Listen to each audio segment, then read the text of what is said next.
Si tu tombes 7 fois, relève-toi 7 fois. Quand tout semble contre toi. Proverbe 24, verset 16.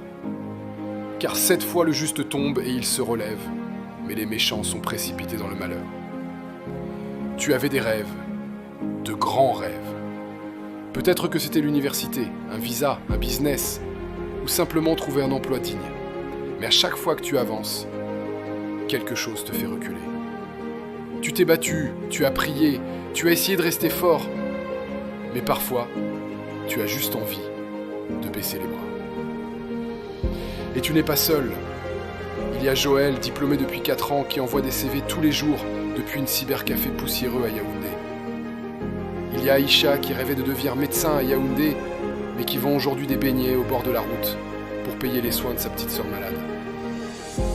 Il y a Benoît qui a quitté son village pour chercher une meilleure vie en ville, mais qui dort dans un kiosque en bois chaque nuit. Ce message est pour toi. Ta douleur n'est pas la fin de ton histoire. Il est écrit dans Michée 7, verset 8, « Ne te réjouis pas, mon sujet, mon ennemi, car si je suis tombé, je me relèverai. Si je suis assis dans les ténèbres, l'Éternel sera ma lumière. » La chute n'est pas un échec, c'est une étape. Celui qui ne tombe jamais n'a probablement jamais essayé. Parfois, Dieu permet la chute pour t'apprendre à marcher autrement, pas avec orgueil, mais avec endurance, pas avec précipitation, mais avec foi.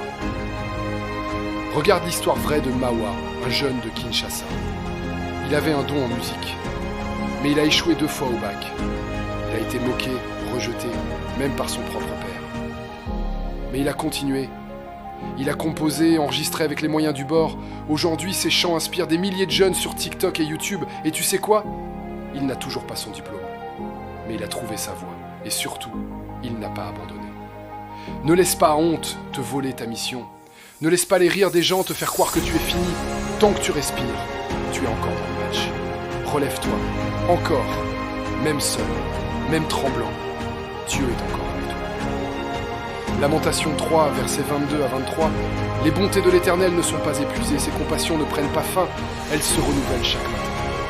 Tu n'as pas besoin d'être parfait pour te relever, tu as seulement besoin d'y croire. Le Dieu qui t'a vu tomber est aussi celui qui tend sa main pour te relever. Tu pensais que c'était la fin ?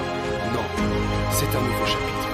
Il y aura encore des larmes, mais il y aura aussi des sourires que tu n'attendais plus. Il y aura encore des retards, mais il y aura aussi des percées que tu ne comprends pas. Dieu n'a jamais promis que tu ne tomberais pas, mais il a promis que tu ne tomberais pas seul. Alors à toi qui écoutes, reprends courage.